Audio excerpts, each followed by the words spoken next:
एक सुकून की तलाश में जाने कितनी बेचैनियां पाल ली, और लोग कहते हैं कि हम बड़े हो गए, हमने जिंदगी संभाल ली।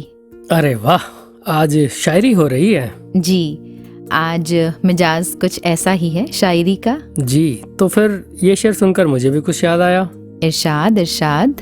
कि संभल संभल कर चल ए नादान, ये इंसानों की बस्ती है, ये रब को भी आजमाते हैं, फिर तेरी क्या हस्ती है। वाह, बहुत खूब। अब सिलसिला शायरी का चल ही पड़ा है अतुल जी, तो फिर एक शेर और सुनिए। इरशाद जी। संभल संभल के चलो, एहतियात से पहनो। संभल संभल के चलो, एहतियात से पहनो, बड़े नसीब से मिलता है आदमी का लिबास। आदमी का लिबास, क्या बात है। वैसे आपने गौर किया कि ये शेर किस तरफ इशारा कर रहे हैं? जिंदगी की तरफ और जिंदगी की राहों में चलने की तरफ। जी, चलने की और साथ ही संभलने की भी। किसी ने ऐसा भी लिखा कि जरा संभल कर चलना इस रंग बदलती दुनिया में, कुछ लोग पलकों पे बिठाते हैं नजरों से गिराने के लिए। क्या खूब लिखा है। तो क्यों ना फिर आज हम भी यही बात करें, जिंदगी की राह पर चलने की। जी बिल्कुल, और संभलने की। तो आइए वॉइस डिवाइन के इस एपिसोड में संभल संभल कर आगे बढ़ते हैं। मैं हूँ अतुल और मैं कमलदीप। नमस्कार, धन निरंकार।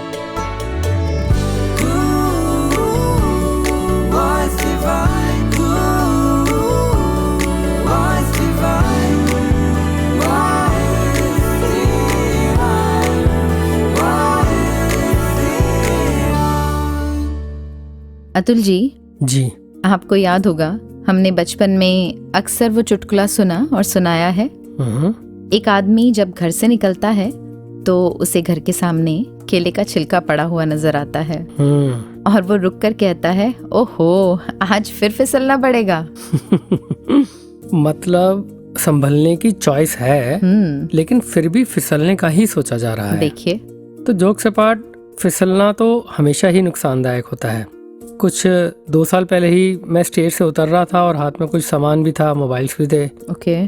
बस 2 ही सीढ़ियां बची थी कि अचानक पैर बहुत जोर से फिसला और सीधा लोअर बैक स्टेयर के कॉर्नर पे जाके लगी। हेयरलाइन फ्रैक्चर भी हुआ और उसको हील होने में टाइम भी लगा।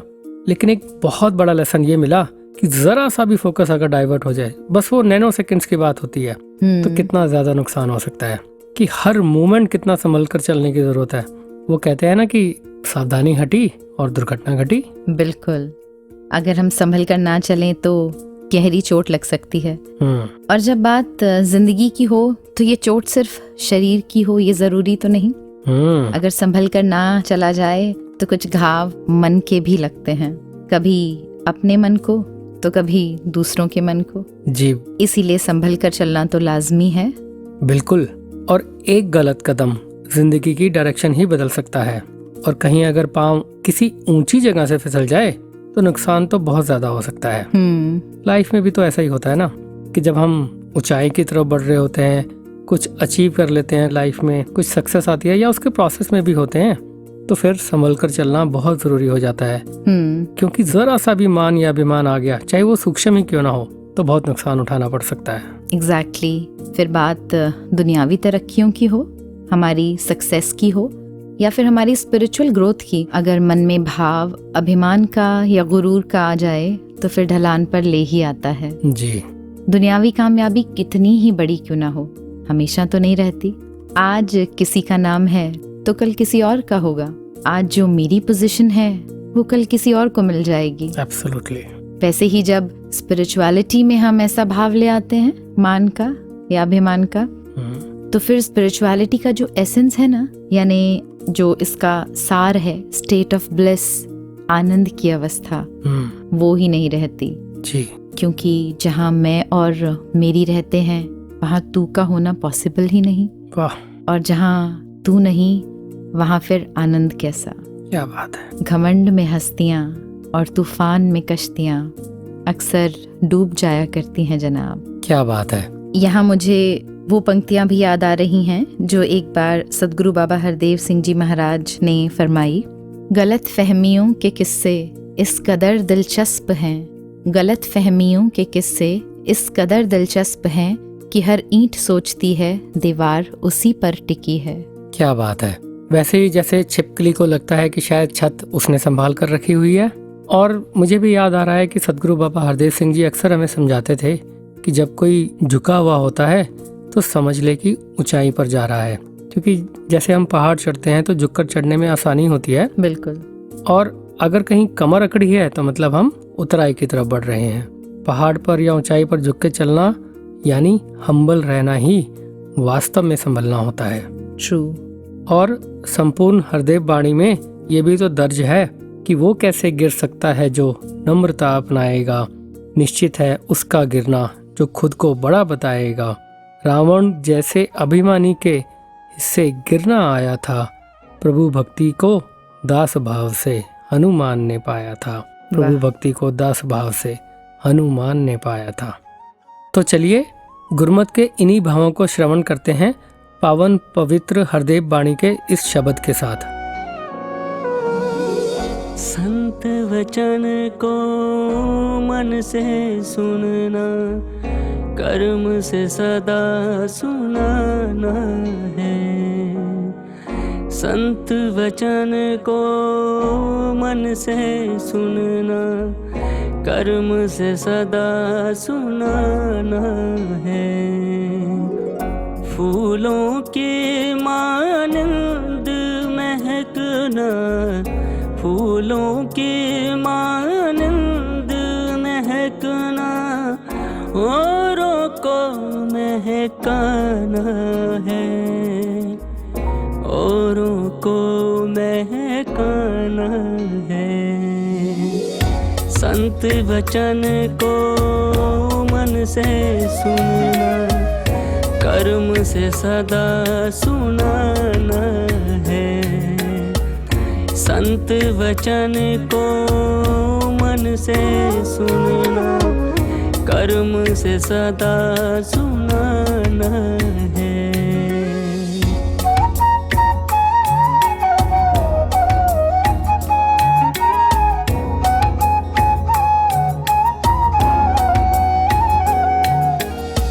कानों से तो सुना मगर ना, कानों से तो सुना मगर ना, मन से जो सुन पाता है, मन से जो सुन पाता है, उसका सुनना या ना सुनना, उसका सुनना या ना सुनना एक जैसा हो जाता है, एक जैसा हो जाता है। संत वचन को मन से सुनना, कर्म से सदा सुनाना है। संत वचन को मन से सुनना, कर्म से सदा सुनाना है।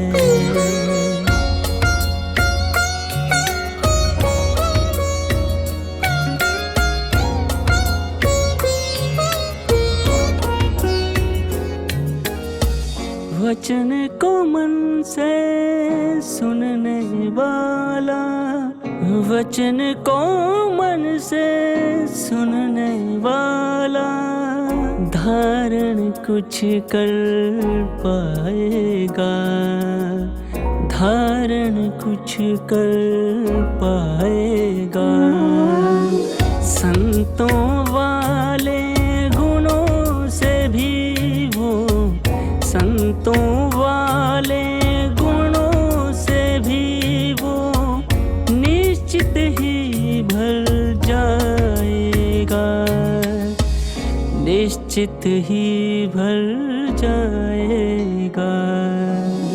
संत वचन को मन से सुनना, कर्म से सदा सुनाना है। संत वचन को मन से सुनना, कर्म से सदा सुनाना है।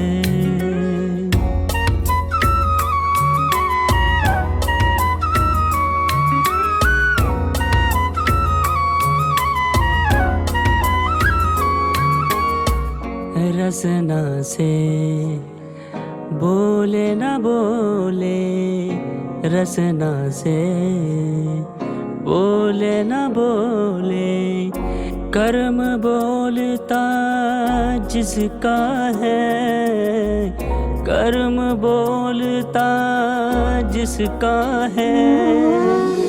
कहे हर देव सभी पर होता, कहे हर देव सभी पर होता, असर जहां में उसका है, असर जहां में उसका है। संत वचन को मन से सुनना, कर्म से सदा सुनाना है। संत वचन को मन से सुनना, कर्म से सदा सुनाना है, कर्म से सदा सुनाना है, कर्म से सदा सुनाना है। अतुल जी। हाँ जी। अभी 2-3 दिन पहले ना क्लास में एक एक्टिविटी की which was based on patience. Patience जी, सहनशीलता। हाँ, तो उसमें बच्चों को ये बताना था how do I look like when I am not patient or when I lose my patience. Okay. तो सबके अलग अलग जवाब आए, लेकिन उसमें एक जवाब जो बहुत सारे बच्चों ने लिखा वो था that I look irritated or angry. तो जब पेशेंस खो देते हैं तो फिर एंग्री लगते हैं। करेक्ट। फिर उसके बाद अगला सवाल ये था What will I do if it happens next time? Oh, that's a solution. हाँ, उन्हें खुद सोचना था, तो अगर अगली बार मैंने अपनी पेशेंस खो दी तो फिर मैंने क्या करना है जी। और बच्चों ने अलग अलग जवाब दिए।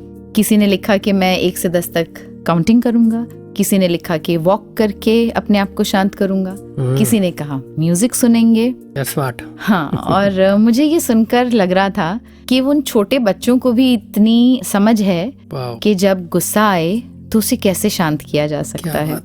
वो अलग बात है कि जब आता है तो कई बार ये तरीका ही याद नहीं रहता, याद ही नहीं रहता। बिल्कुल। लेकिन फिर मुझे ये भी एहसास हुआ कि ये तो बच्चे हैं, हम बड़े भी तो सब जानते हुए भी कितनी बार गुस्से में अपना आपा खो बैठते हैं ना। Absolutely. और फिर ऐसे रिएक्शंस होते हैं, ऐसे काम होते हैं कि जिनसे नुकसान ही उठाना पड़ता है ना। हम भी गलतियां करते हैं। बिल्कुल। And on A lighter note, when we lose patience, we become patient. कमल जी, आपकी ये बात सुनकर मुझे याद आ रहा है, रिसेंटली महापुरुषों ने एक बहुत प्यारा इंसिडेंट शेयर किया। आप जी जानते ही हैं कि तिहाड़ जेल में भी सत्संग हुआ करता था रेगुलरली। बिल्कुल बिल्कुल। तो एक बार उन्हें सत्संग में जाने का मौका मिला तिहाड़ जेल में। अच्छा। तो वहाँ पे सत्संग हुई, एक शख्स मिले उनको। सत्संग के बाद उन्होंने पूछा कि आप यहाँ कैसे? तो उन्होंने जवाब दिया कि मेरे अपने ही परिवार के मेंबर के साथ उनकी कोई नोकझोंक हो गई, लड़ाई हो गई, और उन्हें गुस्से में उस मोमेंट में एक ईंट उठा के उनके सर पे दे मारी। और शायद वो वहीं शरीर छोड़ गए।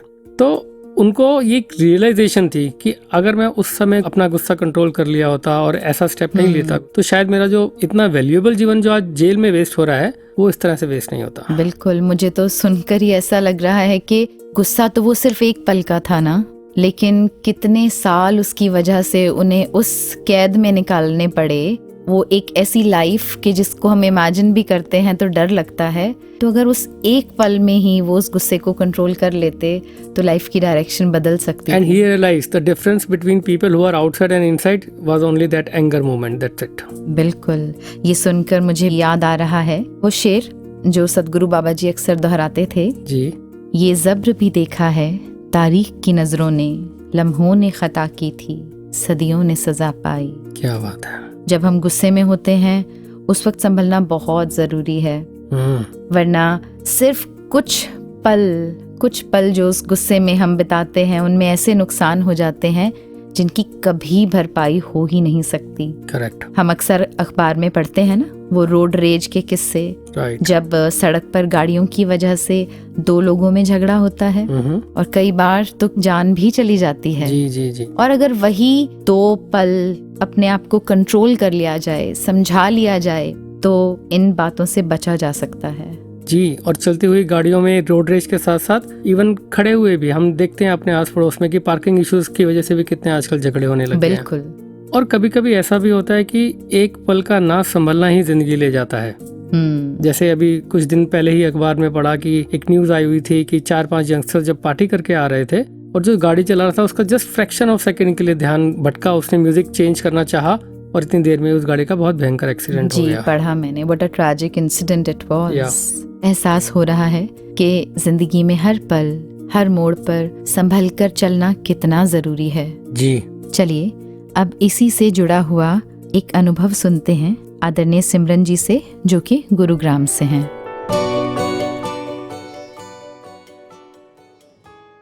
धन निरंकार जी, जैसे आज के एपिसोड में हम जिक्र कर रहे हैं जरा संभल कर चलने का, तो अपनी लाइफ का एक इंसिडेंट ध्यान आया।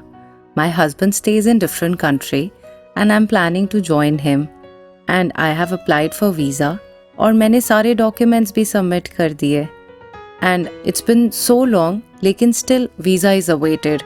My husband and I've been apart since long और इतना distance होने से जाहिर सी बात है कभी कभी मन उदास हो जाता, कभी कभी तक तो ठीक था, बट फिर हर टाइम ये सोचना कि कब आएगा वीज़ा और एंशियस रहना कि what is taking it so long.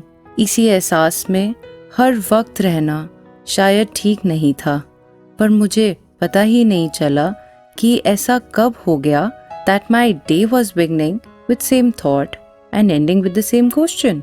लेकिन फिर एक दिन सदगुरु माता सुदीक्षा जी महाराज के ये विचार सुने, जिसमें उन्होंने एक कहानी के रूप में फरमाया कि कुछ बच्चे एक बार क्लाउड्स के डिफरेंट फॉर्म्स को डिफरेंट शेप से रिकॉग्नाइज कर रहे थे एंड इवेंचुअली कुछ शेप्स उनको नहीं समझ आ रहे थे, तो उनमें से एक बच्चा बोला, अभी हम छोटे हैं इसलिए हमें नहीं पता, मे बी बड़े होंगे तब ये शेप्स हमें समझ आएंगी।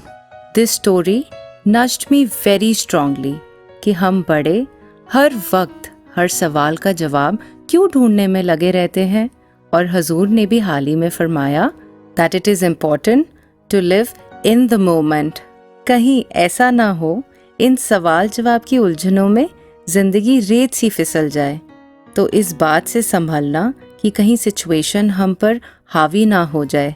जिंदगी में उतार चढ़ाव तो आते ही रहेंगे, पर इन परिस्थितियों में सहज रहना और निरंकार पे विश्वास बनाए रखना बहुत ज़रूरी है। धन निरंकार जी।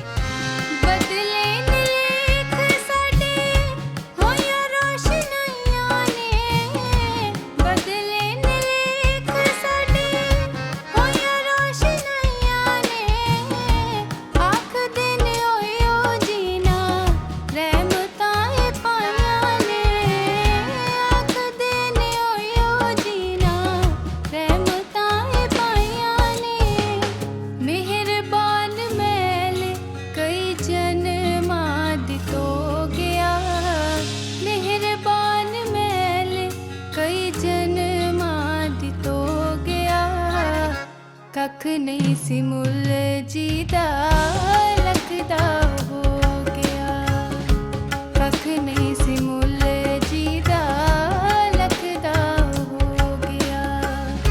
वचना ते तेरे दाता बंदा जो भलो गया, वचना ते तेरे दाता बंदा जो भलो गया, कख नहीं सी मुल जीदा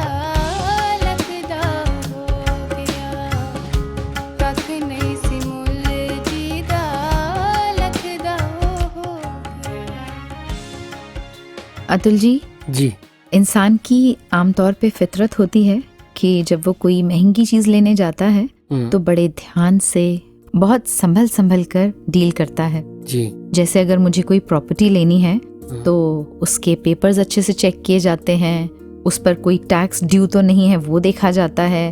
और फिर कहीं मैं उसे बहुत महंगी तो नहीं खरीद रही, ये भी 2-3 जगह जाकर हम जांच लेते हैं, है ना। ऐसे ही अगर मुझे गोल्ड लेना है या ज्वेलरी लेनी है तो भी बहुत ध्यान से कि वो कहीं नकली तो नहीं है। और आजकल तो वी इंश्योर कि उसके साथ सर्टिफिकेट जरूर मिले, वरना माना ही नहीं जाता कि वो सही है। पर एक बात है, अगर आजकल की ऑनलाइन शॉपिंग की बात करें ना तो ये एप्लीकेबल नहीं होता। आपको पता है, अभी कुछ दिनों पहले मैंने अपने लिए एक सूट ऑर्डर किया।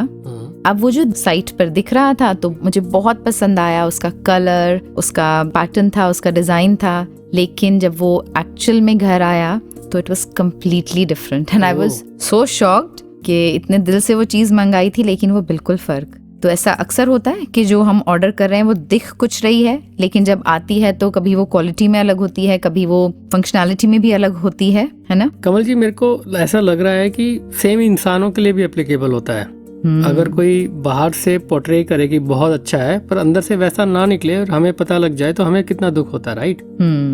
बट उसका एक और पर्सपेक्टिव भी है कि अगर मैं जो पोर्ट्रे कर रहा हूँ दूसरों को कि मैं ऐसा हूँ, मेरी इमेज ऐसी है, बट अगर मैं अंदर से वैसा ना निकलूं तो उनको भी तो दुख होता होगा ना। बिल्कुल। एक वो गजल के चंद मिसरे पढ़ने को कहीं मिले कि खौफे खुदा है दिल में तो फकरे जमी हो तुम, खौफे खुदा नहीं तो कहीं के नहीं हो तुम, जैसा दिखाई देने की करते हो कोशिशें, मैं खूब जानता हूँ कि ऐसे नहीं हो तुम।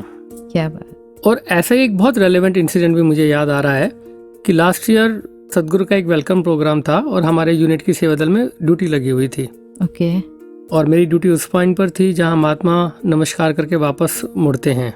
अब हुआ क्या कि तो जब वहाँ ड्यूटी कर रहा था और थोड़ी देर बाद देखा कि मेरे हाथ में जो स्मार्ट वॉच थी वो वाइब्रेट हुई और उसने एक नोटिफिकेशन दिखाया कि your 6000 steps have been completed. अब इंस्टेंट ख्याल आया कि मैं तो शायद सुबह से 200-300 स्टेप्स ही शायद चला हूँ, लेकिन फिर ये नोटिफिकेशन कैसे? एग्जैक्टली मैं भी यही सोच रही हूँ। खड़े खड़े कैसे आ गए जी। हाँ।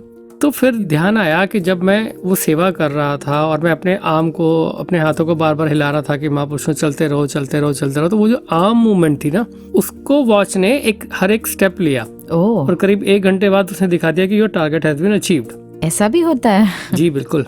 अब वो तो डिवाइस है, वो तो घड़ी है, उसे क्या पता।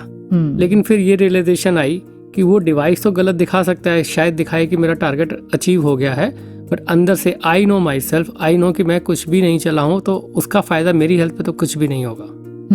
बिल्कुल। मतलब एक बार खुश तो आप जरूर हुए होंगे ना 6000 स्टेप्स देख के। बिना चले ही बिना चले ही टारगेट अचीव हो गया। लेकिन बात तो सही है कि जिस कारण से वो घड़ी पहनी गई थी, जिस कारण से वो टारगेट सेट किया गया था, वो तो पूरा हुआ ही नहीं ना। हेल्थ अच्छी होनी चाहिए, जब चले ही नहीं तो फिर हेल्थ पे कैसे इफेक्ट आएगा। ऐसे ही अतुल जी कई बार लाइफ में होता है, जैसे आपने कहा कि हम दिखते कुछ और हैं पर होते कुछ और हैं जी।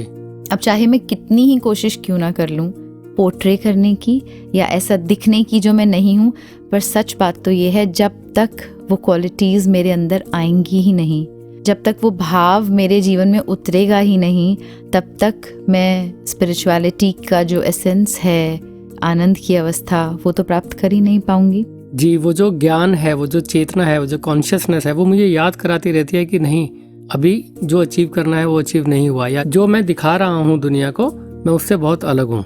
तो मुझे ये चेतन रहना है कि मैं जैसा हूँ वैसा ही अपनी इमेज भी पोर्ट्रे करूँ, कहीं एक डुप्लीकेट या कहीं एक फॉल्स इमेज ना दुनिया को चली जाए। बिल्कुल सही।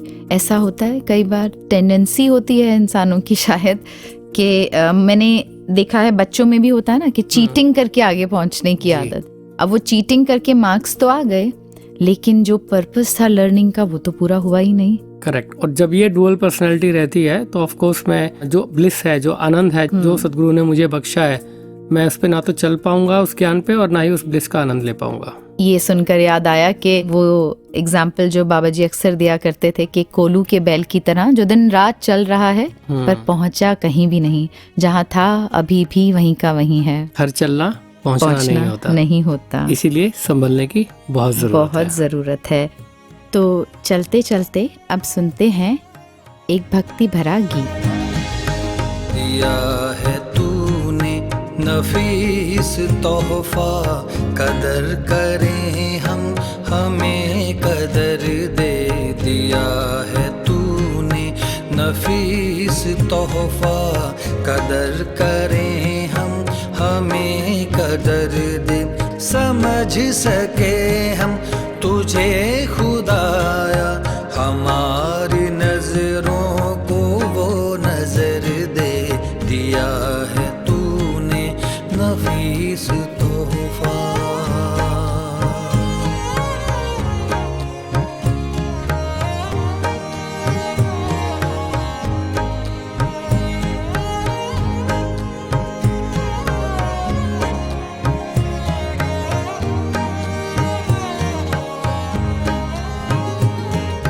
नजर अगर जाए मेरे मौला तो जाए अपनी ही खामियों पर।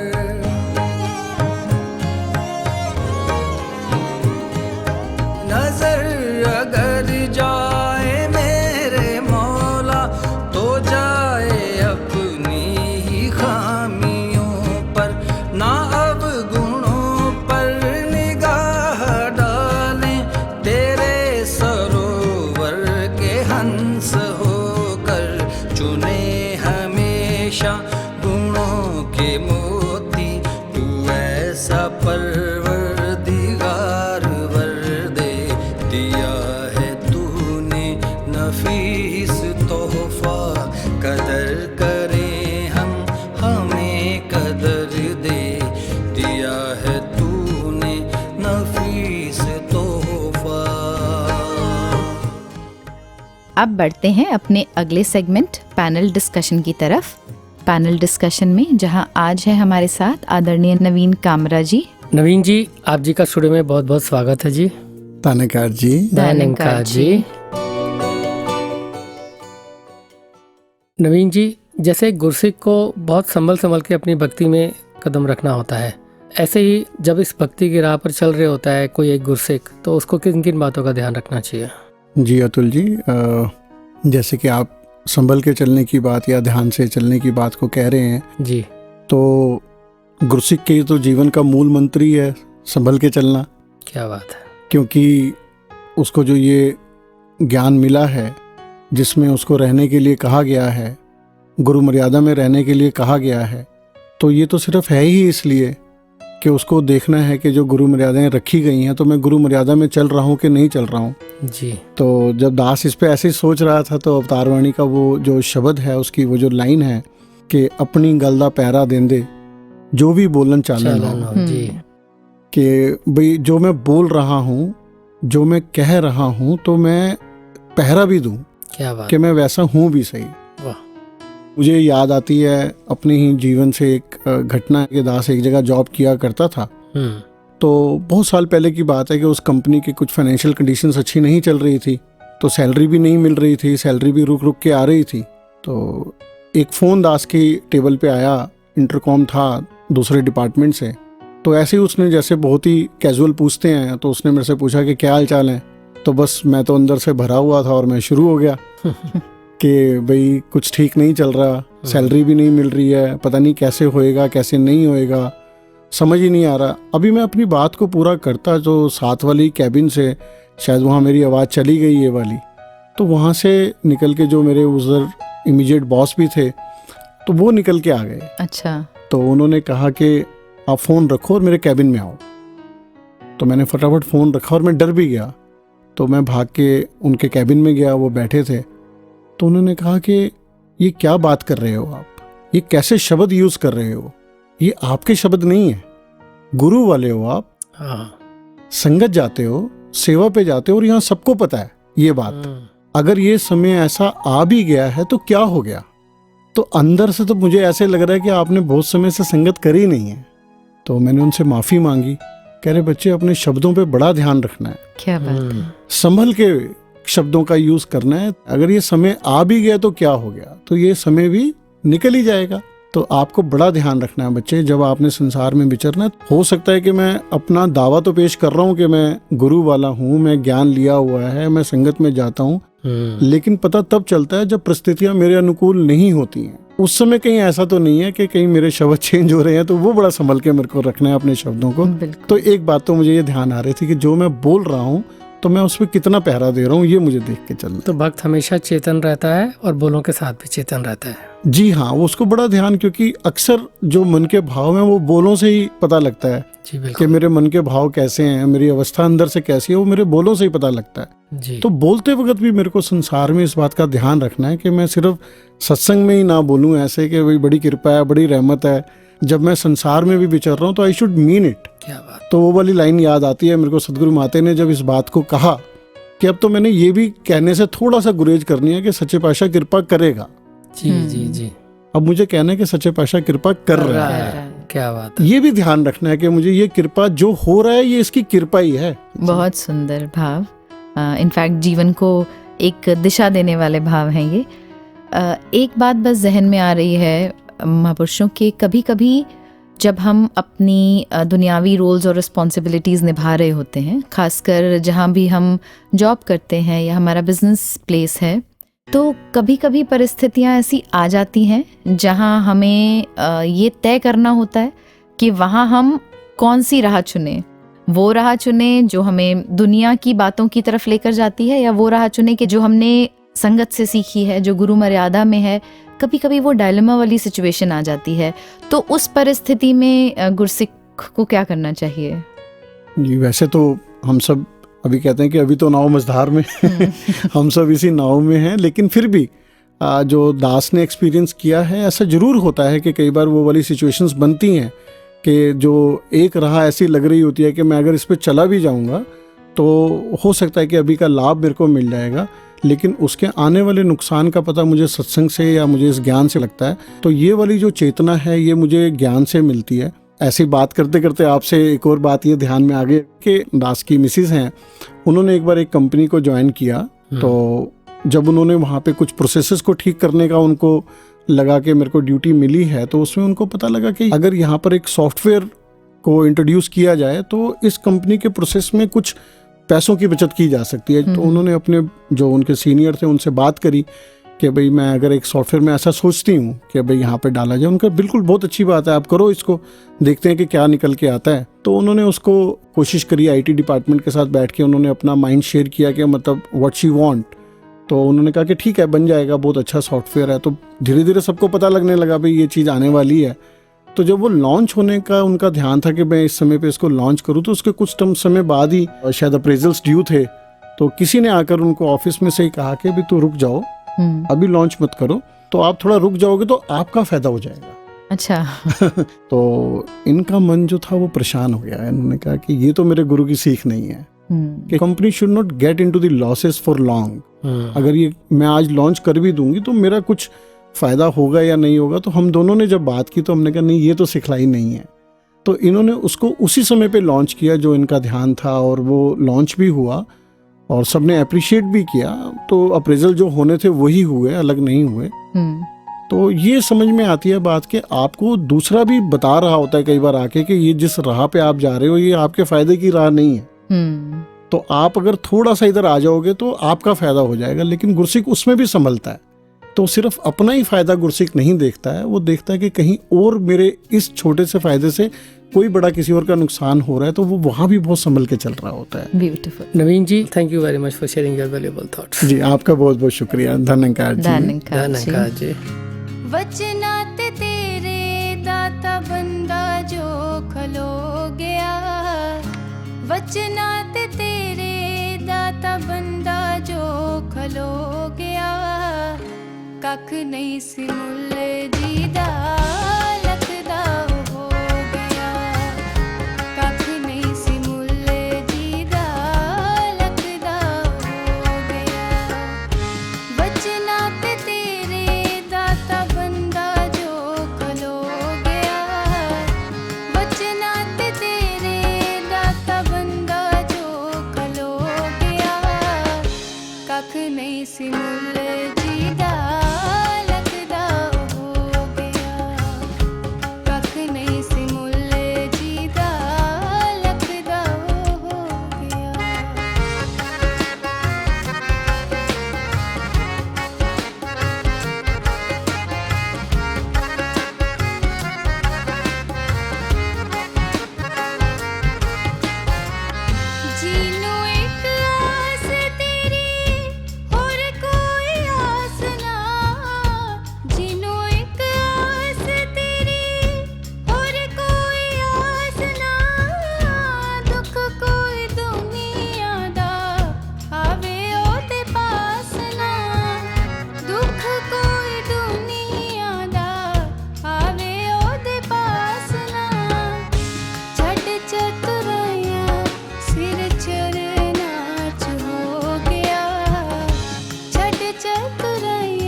कमल जी जी। एक बार सत्संग में देखने को मिला कि एक छोटी सी बच्ची, बड़ी प्यारी सी, 3-4 साल की होगी शायद, वो अपनी मदर के साथ आई। अब उसकी जिद थी कि जो मदर का हैंडबैग है वो मैं उठाऊं। अच्छा। तो मदर ने 2-3 बार तो मना किया ही, बट उसकी जिद के आगे आखिर घुटने टेकने पड़े। बट आगे जाके ये देखा कि बच्ची ने जिद करके ले तो लिया था वो हैंडबैग, बट जैसे ही वो नमस्कार के लिए आगे बढ़ी लाइन में, तो उसका पैर अड़ा, क्योंकि उसके साइज से बड़ा था, और वो अटक के गिर गई।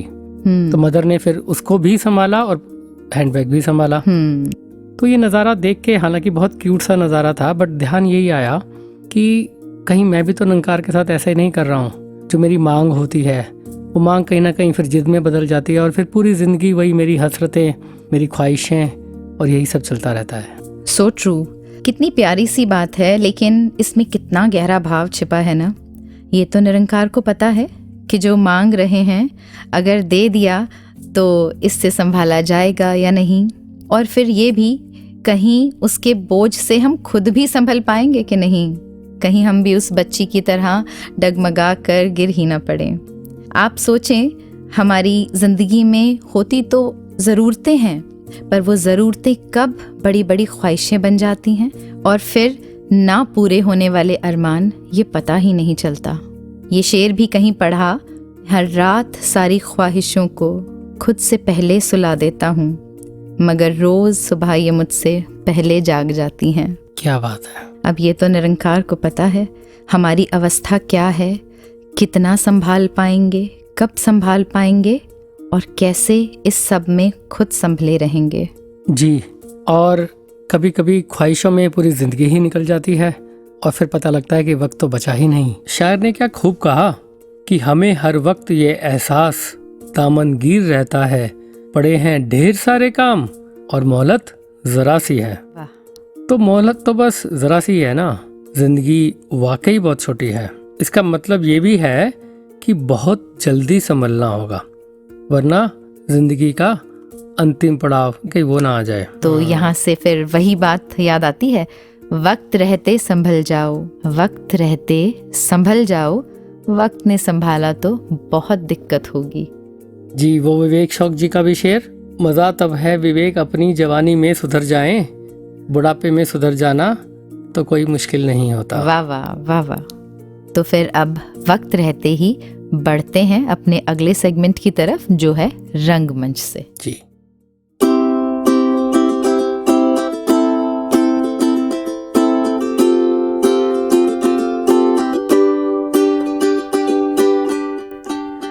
सुनहरी शाम, बारिश का मौसम, एक गर्म चाय का प्याला और प्लेट में सजी चटनी को देख पकौड़े ने तो उछलकर आ ही जाना है। कुछ ऐसा ही रिश्ता है हमारा इस बरसात के साथ। लेकिन ए भाई जरा देख के चलो, आगे ही नहीं पीछे भी, दाएं ही नहीं बाएं भी, ऊपर ही नहीं नीचे भी, ए भाई। क्योंकि वो क्या है ना, बरसात में अक्सर सड़क को भी पिंपल हो जाया करते हैं छोटे, तो सड़क पे उन खड्डों से बचने के लिए जरा संभल कर। तो एक मिठास के साथ आगाज हुआ था इस गपशप भरी शाम का, और उसी मिठास से अंजाम भी होना है। पर एक और शाम होगी आपके नाम, और आपके साथ फिर से होगा आपका ये अजीज दोस्त BK। तब तक के लिए ए भाई जरा संभल कर मजा लीजिए हर दिन का, और रखिए अपना ढेर सारा ख्याल। Till then a temporary goodbye. Thank God. सुनो भैया, एक कॉफी प्लीज, और हाँ बाहर भिजवा देना। What an amazing show! मजा आ गया भाई। शुक्रिया, मोगैम्बो खुश हुआ। पर ये हमेशा उठकर यहाँ अकेले क्यों आ जाता है? See, honestly, I'm tired of interactions. ये फेक सी स्माइल चेहरे पे रखते रखते ना थक चुका हूँ। और इससे पहले तू बहुत सारे सवाल करे, मुझे लगता है हमें ना कैफेटेरिया जाना चाहिए। अच्छा बाबा, ओके चलो। This fragrance, wow, finally some food break. तो क्या ऑर्डर करूं? तुझे मालूम तो है मेरा वही इवनिंग स्नैक। हाँ जी, हेल्दी टोफू सैलेड। हाँ, और तेरा unhealthy burger with some extra cheese. देखो कौन बोल रहा है जिसे ये सब छोड़े हुए बस 1 महीना हुआ है। या व्हाटएवर। अच्छा एक बात बताइए, छुट्टी मिलेगी 1 महीने की? व्हाट? 1 महीना? वैसे पॉसिबल तो नहीं क्योंकि शो रुक जाएगा। या आई नो, मजाक था। वैसे अगर सच में मिल भी गई तो क्या कीजिएगा इतनी छुट्टियों का? I mean, कहाँ जाएंगे आप? पहाड़ों में, बीच पर, लोगों के बीच, देश या विदेश? हाँ बोलो कहाँ जाओगे? 12x12 के बेडरूम में। What? यस। ये कैसा जवाब था? क्योंकि मेरा मन ही नहीं कहीं जाने का। आदत सी होगी इस अकेलेपन की। अब मैं और मेरी तन्हाई अक्सर बातें किया करते हैं कि चाय में बिस्किट ना डूबता तो कैसा होता। हैं? क्या बोली जा रहा है? चाय तो देखो मैडम, आपका बिस्किट उसमें अच्छे से डुबकी मार चुका है। अरे यार, फिर से नहीं, सब तेरी वजह से हुआ है। वो कैसे? वो ऐसे कि I was lost। तेरी बातों में कुछ गड़बड़ लग रही है। क्या हर समय इतना लो नेगेटिव बोलता रहता है? फेक स्माइल, अकेलापन, पता नहीं क्या क्या। पता नहीं यार, अजीब सा लगता है। माइंड ना अपने आप हमेशा मेरे वर्स्ट सिनेरियोस ही बनाता रहता है। ना किसी से बात करने का मन करता है, ना ही किसी से मिलने का। वो है ना क्या, हाँ, अब तो आदत सी है मुझको ऐसे जीने में। बताओ, इतना हैपनिंग और चीयरफुल सा शो होस्ट करता है और असल में मैं दोगला हूँ। चेहरे पे एक और चेहरा, उस पे फिर चेहरे का एक और पहरा। आई नो क्या फर्क पड़ता है यार। देख, ऑन एयर होते ही और ऑफ एयर जाने पर मैं क्या हूँ और क्या नहीं हूँ नोस। कभी बीते कल की यादें तो कभी आने वाले कल की बातें। कुछ ना कुछ इस दिमाग में ना घिरा ही रहता है। सो ठीक है, चलने दो। क्यों चलने दो भाई? जरा ना संभल कर, मजाक में मत ले ये सब। हाँ ओके। क्या ओके?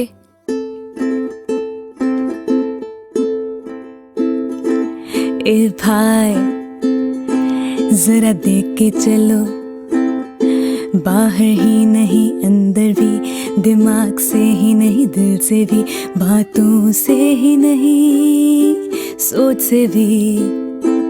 ए भाई ये क्या था भाई? पता है, हमारे थॉट्स ना नाउन की तरह हैं and thinking is like verb. अब जैसे नाउन है विच इज कांस्टेंट, चेंज नहीं कर सकते, वैसे ही ख्याल है, इन्हें रोक नहीं सकते, अपने आप आते जाते रहते हैं। हाँ ट्रू। और ये थिंकिंग हमारा उन ख्यालों पर सोचना वर्ब की तरह है, यानी हम उन ख्यालों पर एक्शन करते हैं, इसीलिए बात आगे बढ़ती है। अच्छा, यानी हम अब तक गलत लड़ाई लड़ रहे थे। मतलब हम इन ख्यालों से लड़ रहे थे कि क्यों आ रहे हैं, क्यों नहीं जा रहे, और इनडायरेक्टली उन्हें अटेंशन देके उन पे एक्शन ले रहे थे। यस, जिससे बढ़ता है स्ट्रेस, और हम भी एट द एंड नेगेटिव ही बोल देते हैं या कर देते हैं। अच्छा, एक मिनट, मैं ऑर्डर ले लूं। फूड रेडी हो गया हमारा फाइनली। हाँ, क्या खुशबू आ रही है।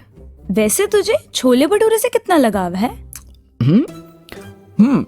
उतना ही जितना आपको शो की टीआरपी से है मुदिता जी। हाँ, वेरी फनी। अच्छा चल बता, क्यों छोड़े छोले भटूरे? पता तो है तुझे, डॉक्टर ने कहा बैड कोलेस्ट्रॉल बढ़ रहा है और वो पेन उठी थी ना, तो बस तब से सब चेंज।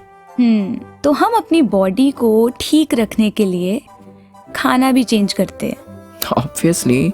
तुझे नहीं लगता ये जो हमारा माइंड है इसकी भी डाइट है?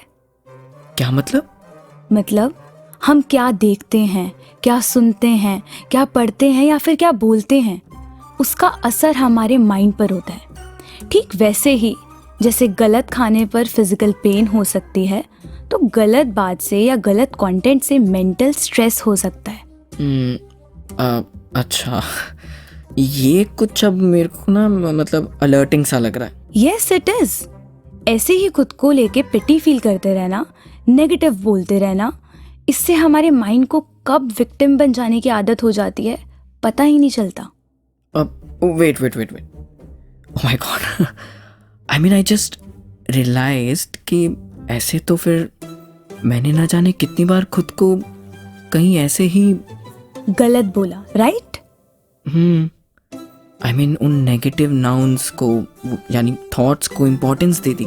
यानी खुद से भी हमें संभल कर चलना होगा। आई मीन ना खुद को गलत बोलना है और ना ही अपने बारे में लो या नेगेटिव सोचना है, वरना ऐसे ही आदत पड़ जाएगी विक्टिम बनने की, और खुशी के पलों में भी खुद को बहुत लो ही फील करवा बैठेंगे।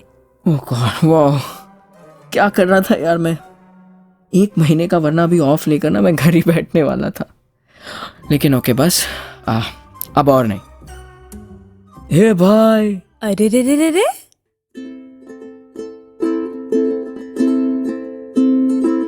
ए भाई जरा देख के चलो खुद से भी और ख्यालों से भी। हे भाई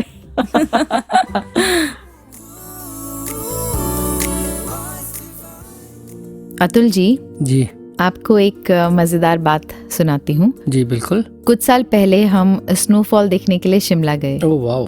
उससे पहले ना कभी स्नोफॉल देखा नहीं था, और ये सुना था कि गाड़ियां स्नो पर फिसल जाती हैं और एक्सीडेंट हो जाते हैं। अब मन में बहुत डर था कि कहीं ऐसा हो गया तो, पर हम जिनके साथ जाने वाले थे ना वो बहुत एक्साइटेड थे, तो उन्होंने कहा आप डरो मत, मैंने सारे अरेंजमेंट कर लिए हैं। और उस वक्त हमने पहली बार देखा कि स्नो पर चलने के लिए ना गाड़ी के पहियों पर एक स्पेशल तरह की चेन लगाई जाती है। Oh really? जिससे कि वो फिसले नहीं। अब गाड़ी में वो चेन्स भी लगे थे और बहुत ध्यान से संभल कर उन्होंने ड्राइव किया, और फिर वो जो ट्रिप थी वो हमारी one of the memorable trips में से एक है आज भी। Wow, amazing. बट उससे याद आ रहा है कि जैसे वहाँ बर्फ फिसलन का कारण बन रही थी, लाइफ में भी तो बहुत सारे रीजंस बन जाते हैं ना जो फिसलने का कारण बनते हैं, यानी हम डाउनफॉल की तरफ बढ़ने लगते हैं। वो कैसे? जैसे जो हम सुनते हैं, देखते हैं, या कह लो कि हम बिलीव करते हैं, वो नेगेटिव विचार, वो नेगेटिव सोच, शायद कुछ ऐसे लोगों का संग भी जो हमें मिसगाइड कर देते हैं, और खास तौर से कभी ना खत्म होने वाली ख्वाहिशें जो हमें चैन से बैठने नहीं देती। हमने कितनी ही बार वो शेर सुना कि हजारों ख्वाहिशें ऐसी कि हर ख्वाहिश पे दम निकले, बहुत निकले मेरे अरमान, लेकिन फिर भी कम निकले। बात तो बहुत गहरी कही आपने कि ये सब बातें वाकई जिंदगी के किसी भी मोड़ पर हमारी फिसलन का कारण बन सकती हैं जी। पर जब सद्गुरु के वचनों का और संतों के संग का आधार मिल जाता है, जैसे उस चेन की तरह, और हर कदम संभाल कर रखा जाता है, तो फिर लाइफ की यही जर्नी डिवाइन जर्नी बन जाती है जी। जैसे हम वो पावन हरदेव बानी में पढ़ते हैं, ज्ञान है होता वचन गुरु का, इस पर जो टिक जाएगा, इस दुनिया में निर्मल सुंदर जीवन वो जी पाएगा। कहे हरदेव गुरमत वाला संभल संभल के चलता है, जग काजल की कोठरी से बच के साफ निकलता है। जी कमल जी, और ये संसार की काली कोठरी से बचने का एक ही तो कवच है, वो है ब्रह्म ज्ञान।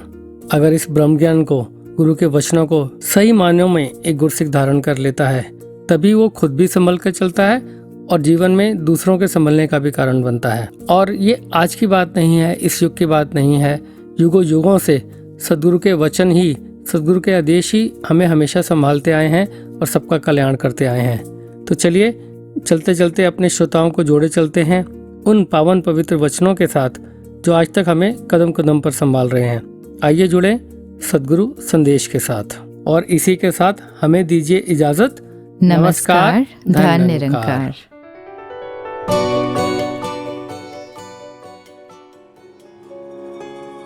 एक सड़क जो हमें दिन के टाइम इतनी क्लियर दिख रही होती है कि एक एक गड्ढा, एक एक कुछ भी उसमें छोटी सी चीज़ भी है तो हमारी आँख बहुत क्लियरली उसको देख सकती है और हम ड्राइव भी अकॉर्डिंगली कर लेते हैं। पर अगर सिचुएशन ऐसी कि एक तूफ़ान आ रहा है, रात्रि का समय है, वर्षा भी ज़ोर से हो रही है और वो गड्ढों में पानी भी खूब भर गया, तो फिर ड्राइव करने के टाइम एक इतनी सावधानी से जो उस ड्राइविंग सीट पे व्यक्ति है वो कैसे चल रहा होगा कि पता नहीं ये गड्ढे के थ्रू टायर भी ले जाएं कि नहीं, पता नहीं ये कितना डीप है। तो कैसे हमने एक अपने आप को हर स्थिति के लिए तैयार रखना है कि हमेशा तो ये सनशाइन में नहीं रहना, जीवन में ये जो हाँ उतार चढ़ाव की बात होती है, परिस्थितियाँ भी अलग होती हैं। तो एक जब विजिलेंस आ जाती है, ये विवेक से ये बुद्धि हमारी इस परमात्मा की राह पे चलती है, तो फिर मन एक बहुत ही संभल कर हर पल की एक दुनिया की निगाह हमेशा से संतों पे रही है, तो कैसे अपने आप में हमें बहुत ही एक संभल कर हर समय एक अपने आप के साथ जहाँ पेश आना है, दूसरों के साथ पेश आना है और अपनी चेतनता नहीं खोनी। वहीं एक अपने दिलों में एक चाहे गुस्सा या कुछ, हर एक को पता होता है उनके अंदर किस तरह की एक बुराई एक प्रबल हो जाती है, तो उसको कैसे काबू में करना है कि जहाँ ये दातार के सिमरन में जहाँ दुनिया की हर ताकत है, वहाँ ये भी कि जब कुछ ऐसा लगे कि हावी हो रही है चीज़, तो उस समय भी अगर हम इतना अपना ध्यान इस निराकार में जोड़ लेंगे तो फिर मुंह से भी कोई ऐसे शब्द नहीं निकलेंगे जो खुद को भी परेशान करेंगे, औरों को भी परेशान करेंगे। तो कैसे हमने हर समय सिर्फ ये मन को एक पॉजिटिव डायरेक्शन में रखना है